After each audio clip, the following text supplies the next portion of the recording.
Hello everyone, welcome back to my another video. और इस video में हम पढ़ेंगे नैंड गेट के बारे में। तो चलिए स्टार्ट करते हैं। NAND gate. नैंड गेट को हम किस तरह से, मतलब जो इसका सर्किट होता है वो किस तरह से हम डिजाइन करते हैं। जैसे कि पहले आपने एंड गेट बनाया और इसके साथ एक नॉट गेट ऐड कर दिया। मीन्स नॉट गेट ऐड करने का मतलब क्या है, जैसे कि एंड में तो क्या हुआ कि आपने ए और बी दो इनपुट दिए, ए बी, आउटपुट में क्या मिल गया, ए बी। अब आपने जब इसमें नॉट गेट ऐड कर दिया, नॉट गेट का मतलब क्या है, जो भी आपका रिजल्ट होता है उसका कॉम्प्लीमेंट, मतलब कि यहाँ पे जो आपका आउटपुट आएगा उसका कॉम्प्लीमेंट। जैसे कि हमारा आउटपुट क्या आता है, एंड का ए बी, इसमें लगा दिया अपन ने नॉट गेट। नॉट गेट लगाते ही इसका आउटपुट क्या आएगा, ए डॉट बी का कॉम्प्लीमेंट। तो जनरली आप इस तरह से भी इसको लिख सकते हैं और इस तरह से भी इसको लिख सकते हैं। अगर आप शॉर्टली यूज करना चाहते हैं तो सीधा आप एंड गेट बनाइए, उसमें नॉट गेट कनेक्ट कर दीजिए। जो ये गोल बनाया हुआ है अपन ने, ये अपना नॉट गेट को रिप्रेजेंट करता है। या फिर आप ऐसे भी बना सकते हैं कि पहले आप एक एंड गेट बना दीजिए, उसके साथ नॉट गेट ऐड कर दीजिए। इसका ट्रूथ टेबल देखते हैं।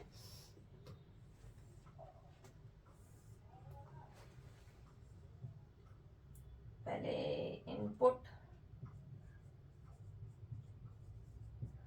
आउटपुट। इनपुट और आउटपुट का जो है, जैसे कि मैंने आपको 0 0 1 1 निकालना सिखा दिया है कि हम 0 0 कैसे निकालते हैं और 1 1 कैसे निकालते हैं। अगर आपको नहीं आता तो आप प्रीवियस वीडियो में देख सकते हैं कि हम 0 0 1 1 0 1 0 1 कैसे निकालते हैं।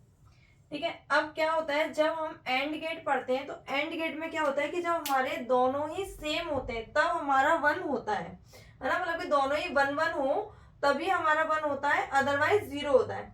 इसमें आपका आउटपुट उल्टा रहता है। इसमें क्या रहता है कि अगर जब भी आपका 1 1 होगा तो 0, अदरवाइज 1। एंड गेट में क्या रहता है कि अगर 1 1 ही होंगे तो ही कंडीशन ट्रू, मतलब कि 1 होगी, अदरवाइज 0 होगी। नैंड में क्या होता है कि अगर आपके दोनों 1 1 है तो 0 होगा, अदरवाइज 1 होगा। ठीक है। इसका 3 वाला सर्किट देख लेते हैं।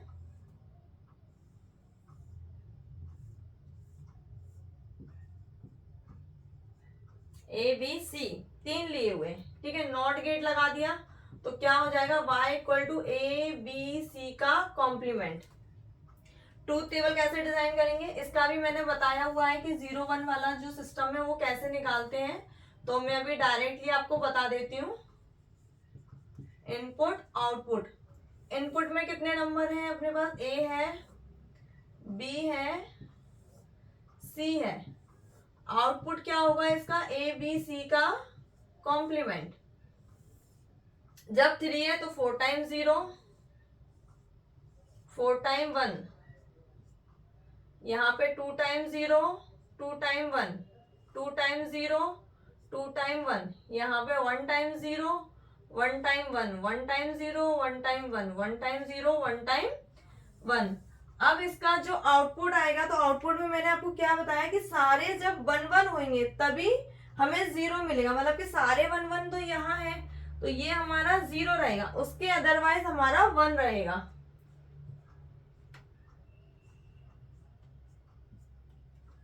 ठीक है। क्लियर है कि अगर जब सारे ही इनपुट अपने 1 1 होंगे तभी आउटपुट में 0 मिलेगा। अगर एक भी 1 1 नहीं होगा, जैसे कि यहाँ पे देखो ये 0 0 है, मतलब इसमें 0 है कहीं ना कहीं, इसमें भी 0 है कहीं ना कहीं, इसमें भी 0 है, तो 1 1 रहेगा। ठीक है। और सारे ही 1 1 होंगे तो 0 होगा। अब जो हमने एंड गेट का ट्रूथ टेबल बनाया हुआ था उससे मैं आपको एक बार बता देती हूँ।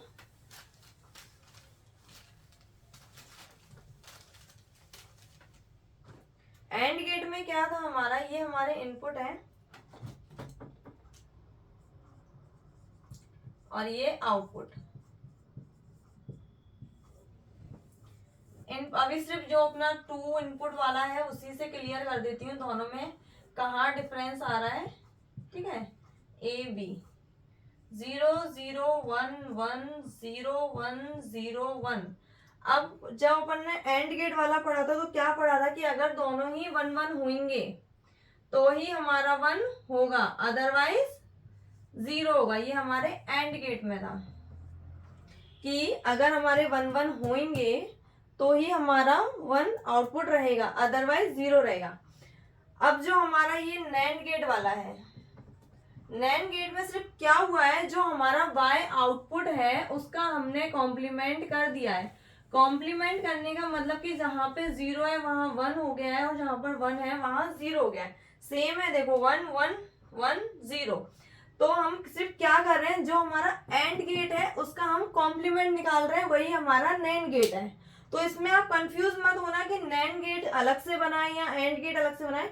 अगर आप इसको समझ पा रहे हो तो इसको आप साथ में भी कनेक्ट कर सकते हो। अगर जैसे आपको एंड गेट वाला सिचुएशन याद है कि एंड गेट में हमारा टेबल ये बनता है और सपोज दैट नैंड गेट वाला याद नहीं है, तो आप क्या कर सकते हैं, जो हमारे एंड गेट का आउटपुट आया है उसी का हम बस कॉम्प्लीमेंट निकाल देंगे तो हमारा नैंड गेट बन जाएगा। आई होप आपको ये क्लियर होगा कि ये टेबल कैसे बनी हुई है, नैंड और एंड एक दूसरे से कैसे रिलेटेड है। अगर आपको कंफ्यूजन हो तो आप कमेंट बॉक्स में कमेंट करके पूछ लेना। Thank you.